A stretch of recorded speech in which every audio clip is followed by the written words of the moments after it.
রোজ রোজ ব্রেকফাস্টে ওই একঘেয়ে রুটি তরকারি আর ভালো লাগছিল না, তাই কালকেই এটা বানিয়ে নিয়েছিলাম। ও, খেতে যে কি দারুণ লেগেছিল। একটা সিদ্ধ আলু গ্রেট করে নিলাম, ওর মধ্যে 1.5 কাপ ময়দা, পরিমাণ মতো লবণ, একটু চিনি আর দিয়ে দিলাম সাদা তেল। সমস্ত কিছু আগে ভালো করে মিশিয়ে নিলাম। তারপর সামান্য একটু জল লেগেছিল, অল্প জল দিয়ে ডোটাকে সফট করে মেখে ওর থেকে 4টে লেচি কেটে নিলাম। এইবার 2টো ডিমের মধ্যে সামান্য একটু লবণ আর গোলমরিচ গুঁড়ো দিয়ে খুব ভালো করে ফেটিয়ে নিলাম। এক একটা লেচি একটু শুকনো ময়দা দিয়ে ছোট করে প্রথমে বেলে নিলাম। এবার দেখতে সুন্দর লাগবার জন্য আর খেতেও টেস্ট বেশি লাগবার জন্য ওপর থেকে একটু সাদা তিল আর কালো জিরে ছড়িয়ে আবারও বেলে নিলাম।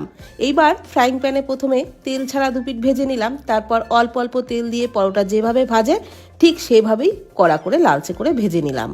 তো একইভাবে সবকটা পরোটা ভেজে নেওয়া হয়ে গেলে তারপর ফ্রাইং প্যানে সামান্য একটু তেল দিয়ে ওই যে ডিমের গোলাটা তৈরি করে রেখেছিলাম ওর থেকে 3-4 চামচ মতো দিয়ে দিলাম। আর ডিমটা কাঁচা থাকতে থাকতেই একটা পরোটা ওর উপরে চাপিয়ে দিলাম। এবার ওই ডিমের দিকটাও খুব ভালো করে চেপে চেপে ভেজে নিলাম।